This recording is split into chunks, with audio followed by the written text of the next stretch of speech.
the Associated Talmud Torahs. My name is Rabbi Motzei, the CEO of the ATT. I'd like to welcome everyone to the 34th annual Rabbi Yitzhak Memorial Lecture. Tonight we get a chance to pay tribute to an educator of over 40 years. Rabbi Vayetzei served as our student as a teacher or principal of the Consolidated Hebrew High School and a supervisor.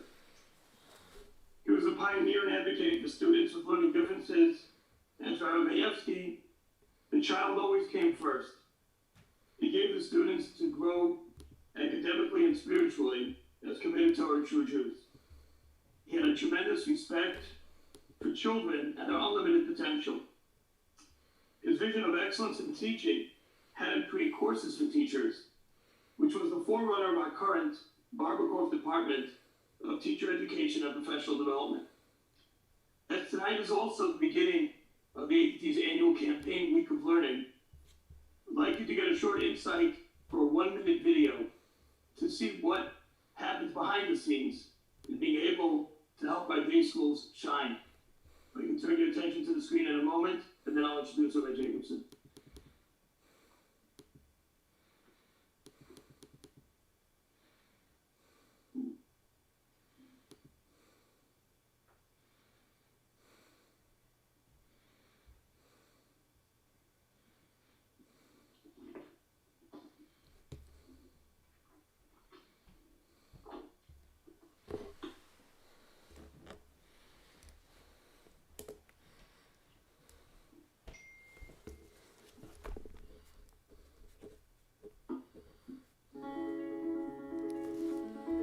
TATT supports education through professional development, empowering our educators to be the best they can be. Throughout the pandemic, we have been expanding our resources to address the ever-changing... They're showing a video. This is Associated Talmud Torahs of Chicago. They're showing a video now. And then they're going to introduce me. Thank you, everybody, for joining us. Those funds are now being used to hire nurses and create technology infrastructures necessary to keep our schools running. The ATT, your hub for quality education, paying attention to the educational needs of our day school system.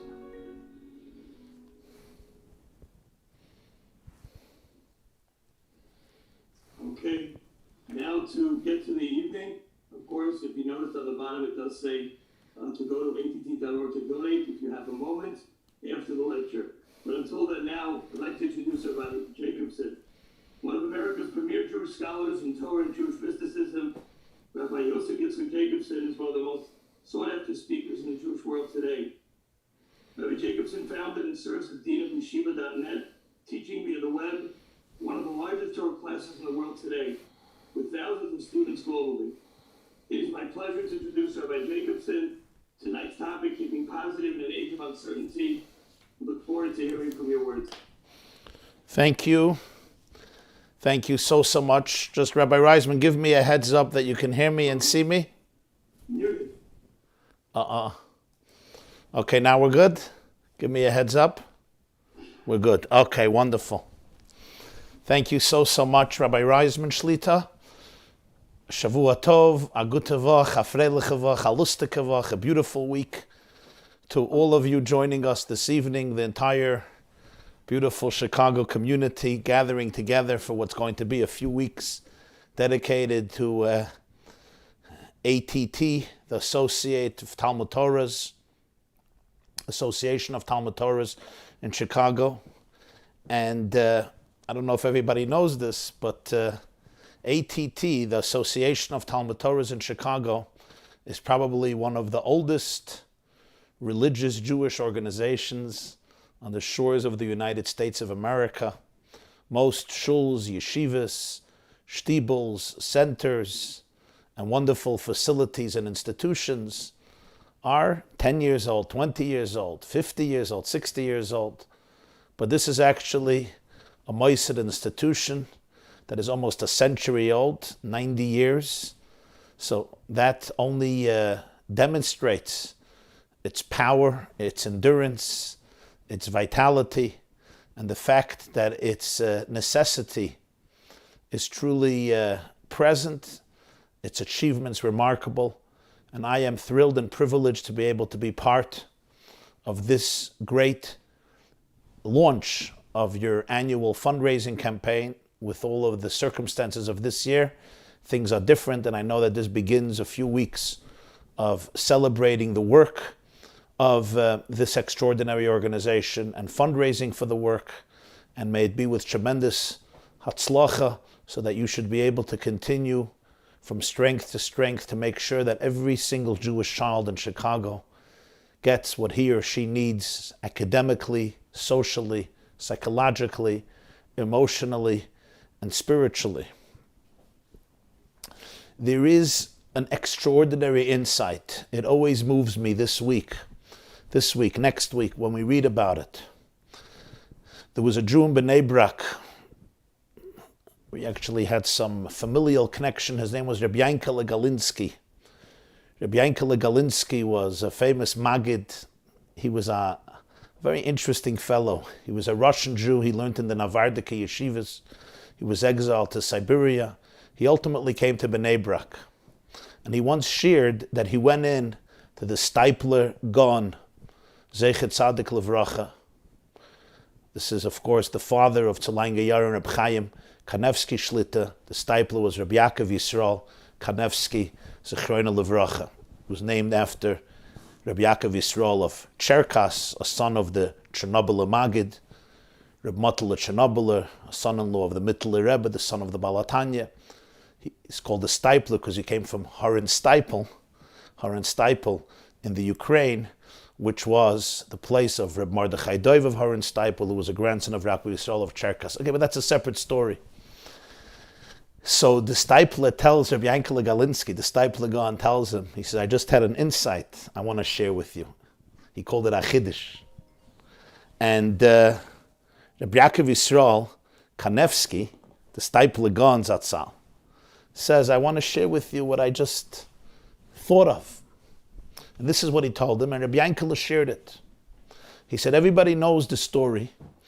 Anybody who learned in Yeshiva and Cheder, it's one of the famous Rashis in Vayetzei and Vayishlach. There's something strange. Parshas Vayishlach, Yaakov, next week's Parsha, Yaakov speaks to Hashem and he says, Ki v'makli avarti es hayardin. I crossed the Jordan only with my stick. I had nothing. V'ata yisi l'shnei machanas. And now I have such an entourage, a huge family, 2 camps.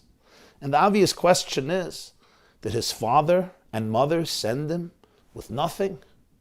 Talis, tefillin, a couple of danishes, a little babke, some rogelach, a couple of dollars. Come on. You send your son to go do a shidduch. You remember what Eliezer had when he came to find a shidduch for you, Yitzhak. 10 camels. Rashi says Avram wrote a document, a deed, that he's bequeathing everything to Yitzchak. So it should be very appealing, very attractive. This is what Yitzchak had from his father. Now Yitzchak was no poor man. Pasuk says and told us Yitzchak was extremely successful. Zevel, Pirdoisav Shal Yitzchak v'lei Kasper v'Zaver Shal Avimelech, who was saying the fertilizer of Yitzchak is superior to the gold and silver of the Philistine king Avimelech. You send Yaakov with a stick? With a hiking stick? Obvious question, yeah? The Even Ezra says Yitzchak must have become poor. In the interim, Yitzchak must have been completely impoverished. There's no sign for that in the Chumash. So Rashi gives us the famous interpretation of our sages in the Medrash. Yitzchak went with a lot. He went with a lot of money. He went with the documents. Whatever he went with, he came with plenty of stuff. But Eliphaz was Esav's son. And Esav sent Eliphaz to go kill Yaakov en route from Yitzchak and Rivka from Beersheva to Charan, to Mesopotamia. And Eliphaz comes to Yaakov, and he wants to kill him. Apparently he was stronger than Yaakov. Says Rashi, Lefisha Godal b'cheikoi shel Yitzchak. But because Eliphaz grew up in the bosom of Yitzhak. He grew up on the lap of Yitzhak. He couldn't murder his uncle Yaakov. So he tells Yaakov, what should I do? TATT, he said, I should kill you. You know, in Esav's family, respect for a father trumped everything. So Yaakov gave him a shir. Yaakov gave him a pilpul. It was a shir in Masechta Nedarim Daf Chaf. He sat down and said, I'm going to learn with you a shtickle Gemara. Arba chashuvim kameis. There are people, even when they're alive, they're considered dead. One of them is an ani chashuv kameis. Take away all my money. Let me be broke. I won't have anything. And it'll be considered I'm dead. And Eliphaz accepted it. So it was a win-win situation. Eliphaz did what his father told him. He killed Yaakov, at least metaphorically. Yaakov's life was saved, and life moved on. Asks the stipler, he says, Godal Eliphaz b'cheiko shel Yitzchak. Eliphaz grew up in the bosom of Yitzchak. You know who Eliphaz was? Meila Esav. Yitzchak loved Esav. He held on to Esav. It was his child. Eliphaz, we learn in Parshas Vayishlach, was one of the most promiscuous people in the Tanakh. If you read the Rashis at the end of Vayishlach, based on a Sugya and Sanhedrin, the incest, the adultery, the promiscuity there inside the family was beyond even Guruyim Shabomas. Incest with a mother and with siblings and with a daughter. Amalek was Eliphaz's son. And Yitzchak knew who his grandson is. So he keeps him on his lap. What's that about? Said the stipler, Yitzchak understood that when you have a grandson like Eliphaz, you keep him close. You don't throw him away. He keeps him on his lap. He's mekadev him. He makes sure he's close to him. Says Reb Stipler to Reb Yankele. So you think it's a nice story? He kept him close. Warm, geschmack, delightful, but tachlis. It was a lost case. It was useless. He said no. The whole Klal Yisrael was saved because of that. Had Eliphaz not grown up on the lap of Yitzchak, he would have killed Yaakov that day. And there would be not one Jew living today. He said every single Jew who's alive today who's a descendant of Yaakov Avinu, from one of the Shvatim, is here only because Yitzchak kept Eliphaz close to him. Did Eliphaz become the greatest Baal Tshuva? Did Eliphaz become Rabban Shel Kol Bnei HaGoyla? Did Eliphaz become the Tzaddik Hador? He did not. But because of this closeness that Yitzchak displayed to Eliphaz, every single Jew till today is alive and well. We owe our gratitude to that relationship that Yitzchak had with Eliphaz. If I may add on my own, if you'll open up a Sefer Eov, the book of Job, you'll see one of the early chapters, I think it's 4 or 6, that zip code. It says, Vayan Eliphaz HaTeimoni. One of the friends of Eov is Eliphaz HaTeimoni, who responds. And Rashi says, how does Eliphaz acquire Ruach HaKodesh? The words of Eliphaz were said with divine inspiration. He was raised on the bosom, on the laps of Yitzhak. It's the same Eliphaz who at a later point in his life suddenly develops Ruach HaKodesh. It's not only he doesn't kill Yaakov, he becomes a Baal Ruach HaKodesh. Why? Because Yitzhak held him close to him. My dearest friends, what a lesson this is in life. Oh, everybody remembers the story in Gemara and Brachas, Daf Chav Ches. Rabbi Gamliel had a policy. There was a security guard by the door of the Beis HaMedrash. And the security guards said, Kol mi shein toiche kebari lo yikonos leBeis HaMedrash. Whoever is inside is not like is outside, can't enter into the Beis HaMedrash. Rabbi Elazar ben Azariah became the leader. The first thing he did was, he removed the security guard, and suddenly the yeshiva filled up with students. What does this mean, my friend? I want to ask you a question. I was once teaching the Gemara. Somebody said, Rabbi, why can you tell me, how can a guard by the door figure out if Teiche Kebare or not Teiche Kebare? Good question, Rabbi Reisman. No, how is a security guard supposed to say, oh, your inside is like your outside? No, you're inside. How is a security guard supposed to know if Teiche Kebare or not Teiche Kebare? What's this, a joke? I thought it's a good question. There's different answer, famous answer of the Ger Rebbe, but I'll tell you what I think on a very basic level. Shomer HaPesach doesn't only mean necessarily there was a physical security guard. It means it was an attitude. There was an attitude of scrutiny. What we would say maybe you're guilty till you're proven innocent. Every yeshiva boy was scrutinized through and through and through. We looked at him. We said, oh, we chapped you. You were guilty till you're proven innocent. The attitude was, you're going to have to prove yourself to the heavens that you're perfect, you're impeccable, you're flawless. And the moment we find a flaw, oh, you're not the real thing. Arois. Rabbi Elazar ben Azariah says, that's not how you build Torah by the Jewish people. Silku l'shemer HaPesach. He says, believe in the soul of the children. Believe in the holiness of the children. Believe in the inner beauty of the children. Trust them. Empower them. Have faith in them so that they can have faith in themselves. Of course, this doesn't mean there's no standards and there's no values and there's no priorities and there's no systems and there's no checks and balances and responsibility. Chalila. A place without any structure can create anarchy. Kol chad from sure the Levi moiser according to its needs. But the attitude is, I believe in you. I want to make it work. And I'll do anything to make it work because children are not here so that systems should be able to function. Systems are here to help children. Children are not here to uphold systems.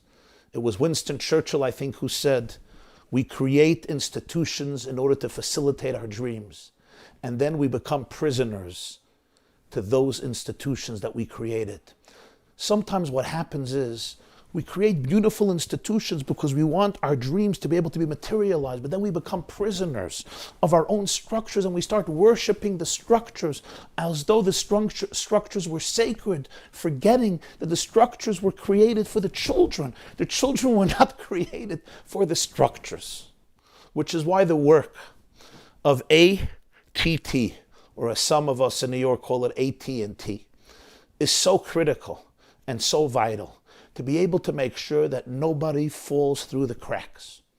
The work of ATT, of the Association of Talmud Torahs and the Associate Talmud Torahs, bringing together so many of the educational institutions of Chicago from different communities, different backgrounds, different persuasions, supported by the Federation, and really a testimony to the achdus, to the unity of the Jewish community in Chicago. A blessing to the Jewish people. May New York learn from you. What you do is make sure that every child could continue sitting on the lap of Yitzhak Avinu, on the lap of Avram Avinu, on the lap of Yaakov Avinu, on the lap of Sarah, Rivka, Rachel and Leah, on the laps of all of our Zaydis and Babas, to be able to be infused with hope, with dignity, with inner confidence, with Yiras Shamayim, with Avos Hashem, with Avos HaTorah, and with Avos Yisrael. This is not small work. This is work that is vital. Hatzalas nefashos. It's work that defines the very future and eternity of the Jewish people. The Panovich Rav, Zechet Tzadik Livracha, Rav Yosef Shlomo Kahanman, the legendary Panovich Rav, said, what is the definition of an individual orphan? And he said, somebody who doesn't have parents. He said, but what's the definition of an orphan generation? He said, an orphan generation is a generation that doesn't have children. Al tigui b'meshichai elu tinoikus shel beis Rabban. The Gemara says in Shabbos Kuf Yutes, don't touch my anointed ones, my Mashiach. These are the little children. The Rebbeinu Shalom refers to them as my little Mashiachs, as my anointed ones. Why? Because every little boy, when you look at a Jewish boy or a Jewish girl, don't just see another person, another child. Okay, to their parents, they're precious. No. Look at them as a little tiny Mashiach in the making. Somebody who has the power to affect the world, to change the world. Because every person, every soul, is an indispensable note in the divine cosmic symphony.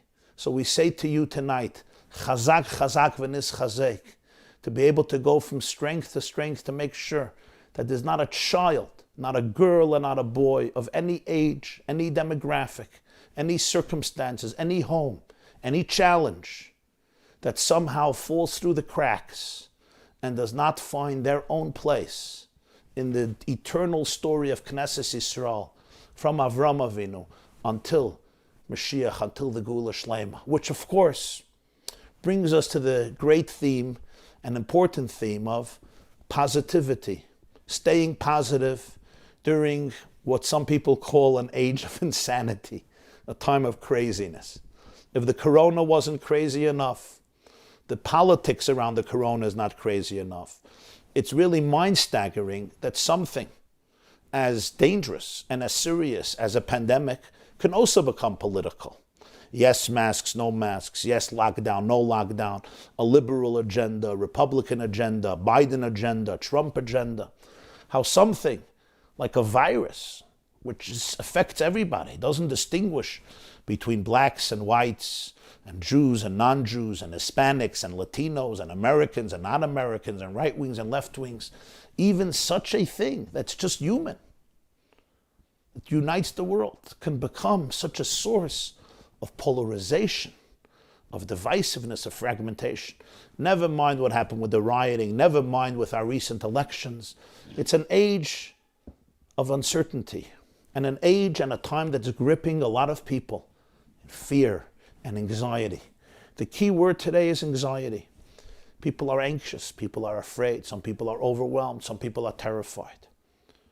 How does Yiddishkeit, how does Torah help us cope, stay positive, upbeat, and vigorous, and full of vitality and animation during such times? There was a wise old man who once said, before I go to sleep, I give away all my problems to God because I know He's going to stay up anyway. What do I have to stay up? He'll stay up the night anyway. Let him deal with it. They say worrying is like sitting in a rocking chair. It keeps you busy, but it gets you nowhere. Back and forth, back and forth. But go speak to my anxiety. Anxiety is anxiety, and people have a lot of anxiety. So, first thing we have to know is, simply for your immune system, it's important to be upbeat. Simply because of the virus, we all have to be, be'ezer Hashem, do what we have to do to operate on a level of optimal health, in addition to eating healthy and sleeping well and exercising and doing things you love.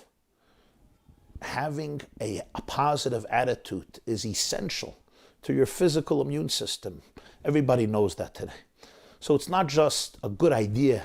I think it's really, really important.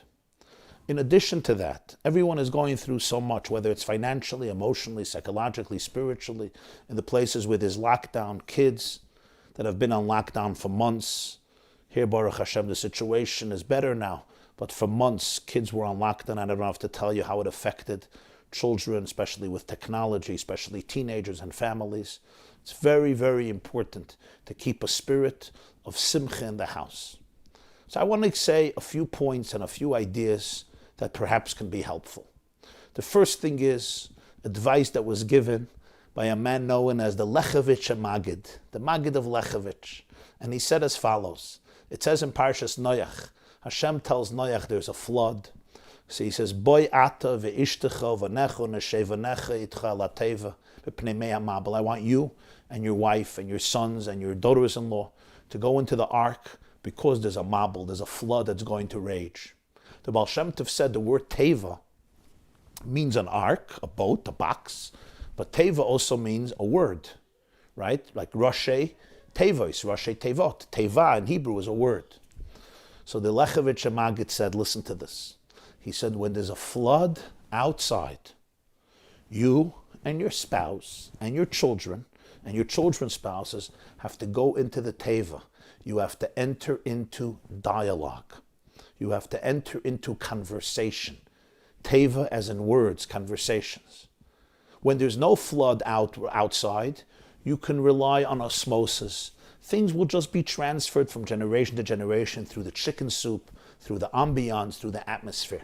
But when there's a mabul, when there's a flood, when there's a pandemic, when there's uncertainty outside, don't rely on that. Make sure there is conversation. Make sure there is communication. Make sure you're talking to your spouse. Make sure you're listening to your spouse. Make sure you're talking to your children. Make sure you're listening to your children. You have to know what is going on with each of your children inside their hearts, inside their souls, from the youngest age. And the only way to do that is by talking, by conversations, by ongoing relationships, and by listening to the best of our ability, what we call emotional connection, emotional bonding. This is critical at this time, and it begins on the top between spouses. You have to spend time with each other. Husbands and wives today cannot afford being on different pages, drifting away like this emotionally. It's extremely important to connect, because this is one of the most important coping mechanisms in a difficult crisis. Sometimes we don't have answers for everything, but when the marriage is powerful, we can carry things together. When the marriage is weak, everything else becomes excruciatingly even more difficult and more painful. So it's a time to go into the teva, talk more, listen more, spend more time with each other. Iron out your differences. Express to each other what is going on without judging. Just have the ability to really be able to contain the other person, because in that unity, a lot of good things and great things can happen. Which brings me, I think, to another very powerful point. And this is a beautiful Torah that I saw in a sefer called Beis Aharon. Beis Aharon is a work, a commentary on Chumash, by Rabbi Aaron of Karlin. He's known as the second Rabbi Aaron of Karlin. He was a grandson of the famous Rabbi Aaron HaGadol of Karlin, the student of the Mezritcha Maggid. And he was a son of Rabbi Asher Stolin, Rabbi Asher Kalina. And in the Sefer Beis Aaron, he has a lovely interpretation on Parshas Vayetzei. It says, Vayetzei Yaakov meBeersheva vayelech Harana, vayivga ba'mokim vayolen sham kivo hashamash. Yaakov leaves Beersheva, he goes to Haran, and he encounters the space. Vayivga ba'mokim, he encounters the space, and then it says Vayishkav ba'mokim ahu, and he lies down, he goes to sleep in that space. Now, what type of cryptic words are these? He encounters the space. Thank you. Wherever you are, you're encountering space. You can't get more ambiguous on me than say, this person arrived at a place. Thank you. Every part of our planet can be defined as a place. And this says twice in the pasuk, Vayivga b'makom, Vayishkav b'makom ahu, without specifying. He slept in that place. What place? Wherever you sleep is going to be in a place. Any space you encounter is going to be a place, which is a question that all of the Mefarshim struggle with, beginning with Rashi. So the Medrash Rabbah writes, in the beginning of Vayetzei, Ba'makom is a euphemism for Hashem. Vayivga ba'makom means he encountered the omnipresent. He encountered Ribono Shel Olam. Hu mekaymo shel olam ve'ein olam mekaymo. Hashem is called makom, the space, because he constitutes the space of the world, and the world does not constitute his space.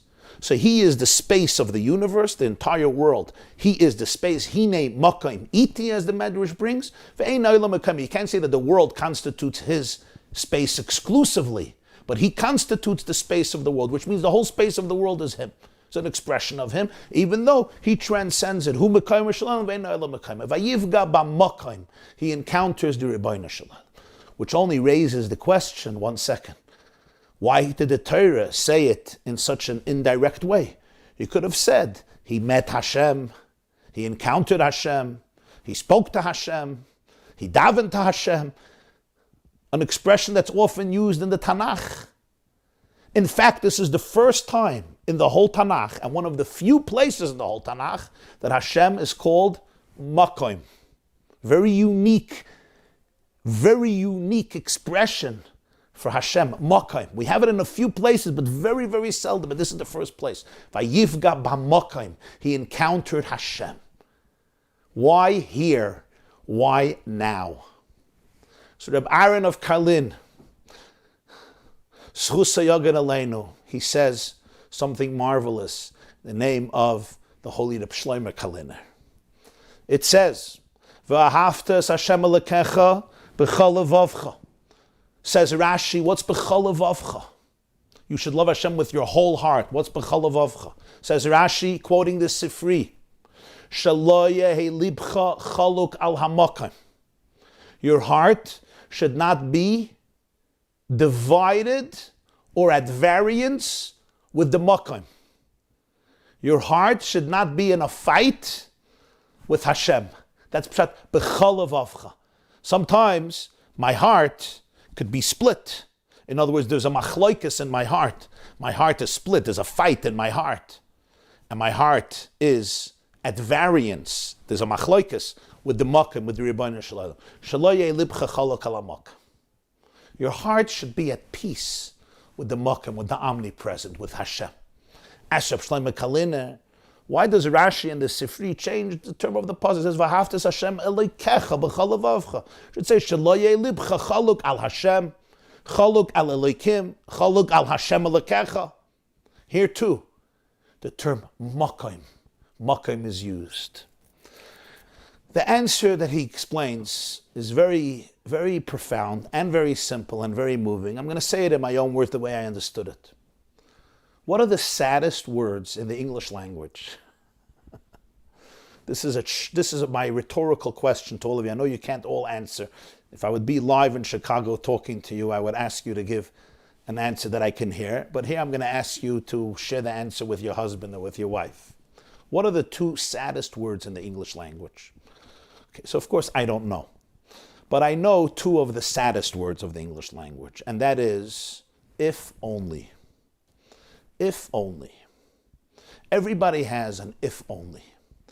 If only my mother would have been a different type of person. My father would have been a different type of person. If only I would have grown up in a different type of home.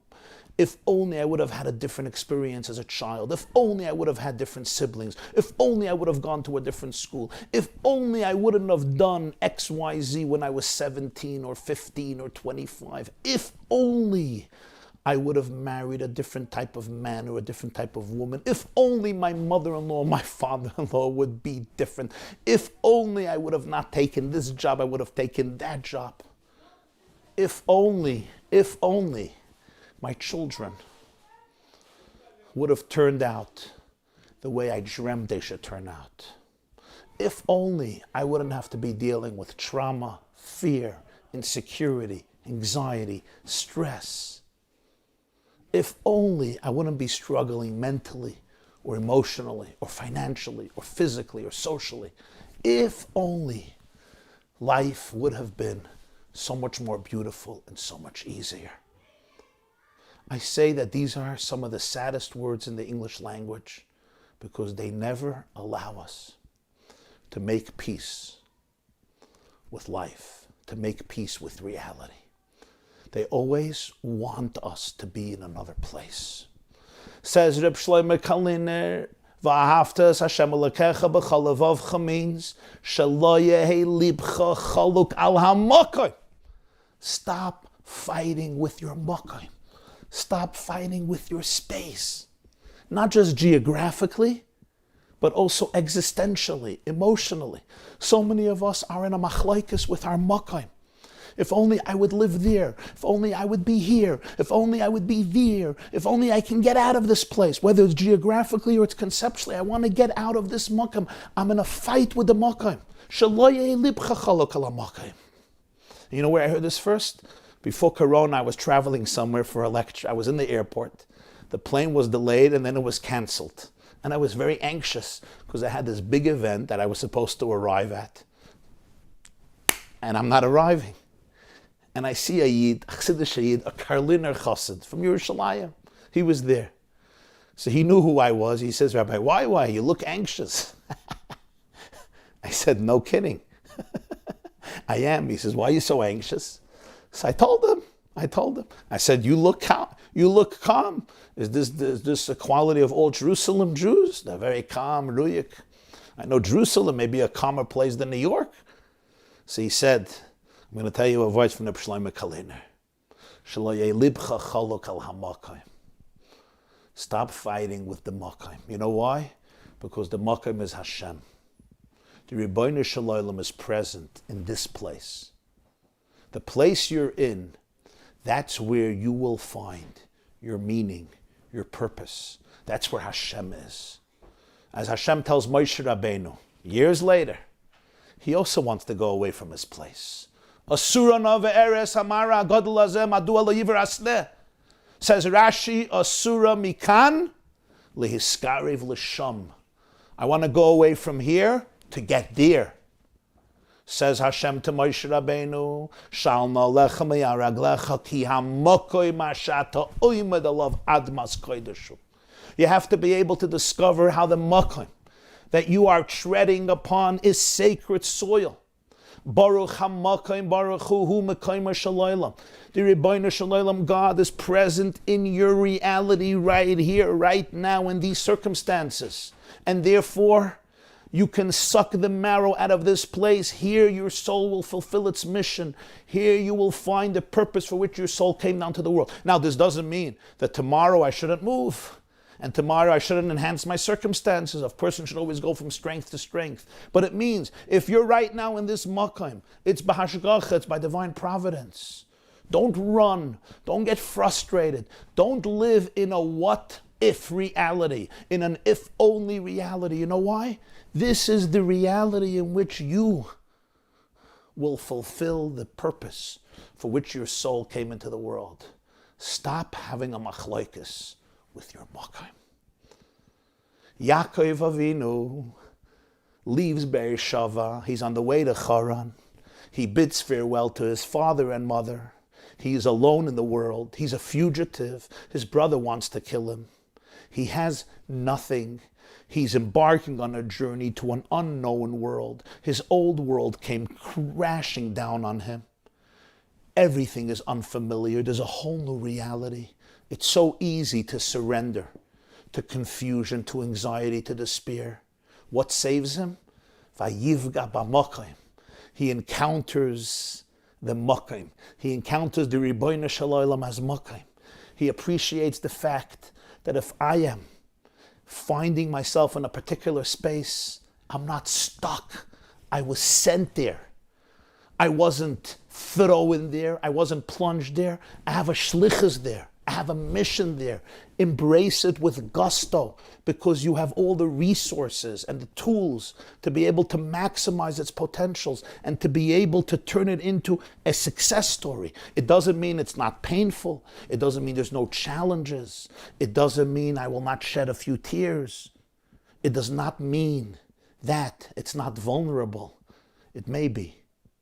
And I have to open myself up to that new reality of Vayivga b'makom, Vayishkav b'makom ahu. He lays down. I heard the Jewish world just said goodbye to Rabbi Jonathan Sachs, Zechrona Livracha, the former chief rabbi of the United Kingdom. And I heard from him once when he became chief rabbi in the 1990s. And he shared something that was very moving. He said he was never planning to be a rabbi or a chief rabbi. He was a student in Cambridge University. He wanted to become a philosopher or a lawyer or a professor or a teacher. He and the rabbinate were kirechoik mizrach b'mayrav. He also didn't come from a very religious home. He didn't go to yeshiva.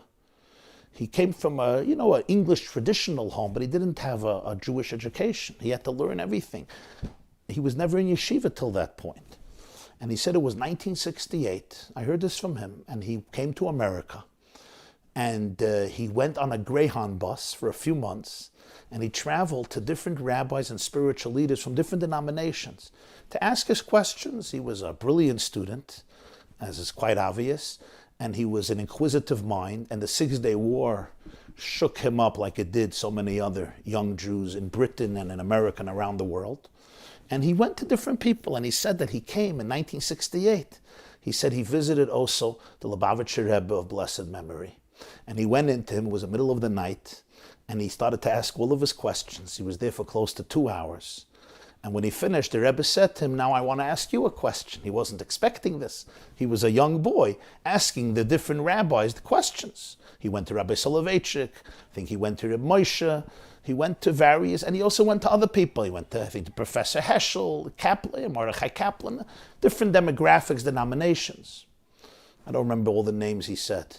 So he wasn't expecting somebody asking him questions. The Rebbe says to him, I have a question.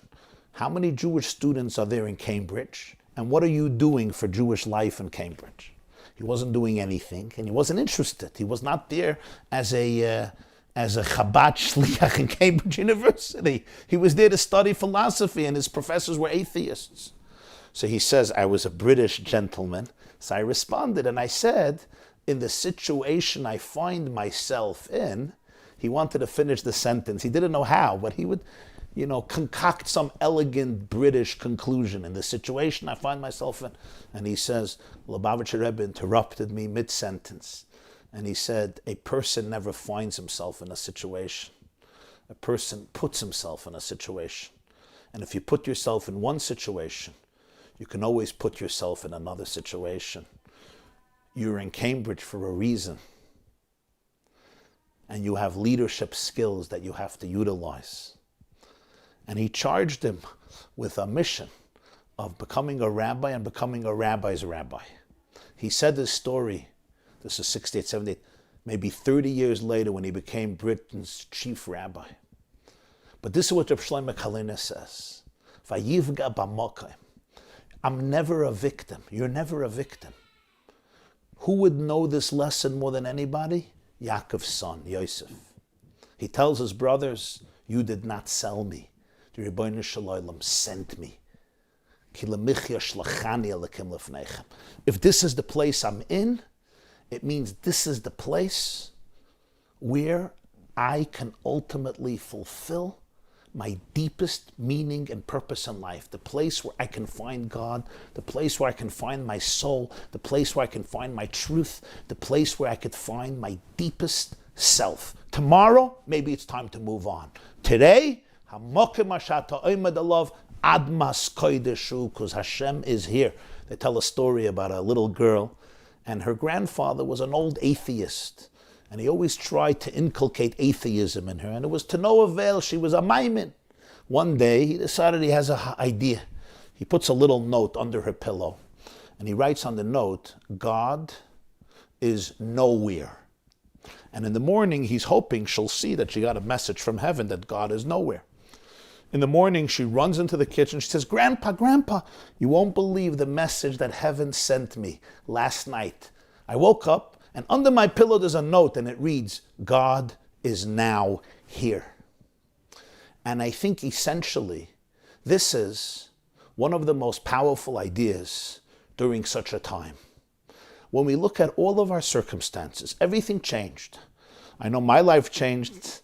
Everybody's life changed. I have been home now for 9 months.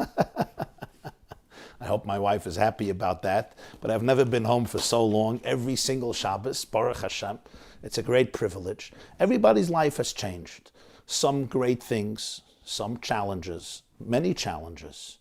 But don't look at it as like we're victims of crazy circumstances. Yes, there are difficult circumstances. There is craziness. There is insanity. We all have to use our seichel hayashar and our emunah and our faith to be able to do the best we can under these circumstances. But don't see it as a nebach, a situation where you are a victim of other people's decisions, including China's decisions, including politics, even if they're all playing a role. Vayivga b'mokim. Can you encounter Hashem in the space that you're in? The space that each and every single one of us is in today, physically, emotionally, spiritually, psychologically, is not a random error. My purpose is there. This is an opportunity you do not want to squander. The worst thing about a crisis is if we squander it. These are times to flex your muscles, times to bring out the best in you and the best in your loved ones. It's times to create a marriage that you never thought you can have. The time that we have now, we're all home more. Make it the best marriage you can. Even if you thought my marriage will never be that good, I'm telling you, this is an opportunity from God. Your relationships with your children, let them intensify in ways that you never imagined they will. Your relationship with Hashem. Some people in recent months, we couldn't go to shul, people discovered what it is like to daven with Hashem one-on-one. Remember, Yaakov tikein tfilas arvis, says the Sfasemes. Why Ma'ariv? Because Yaakov is the one who revealed how you can take darkness and turn it into a tefillah. Tefillah means connection.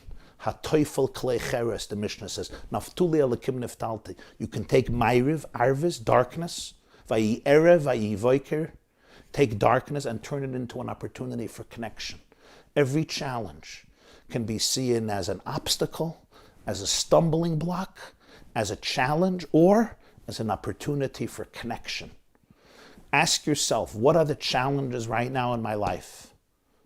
Feel the pain and then go one step deeper.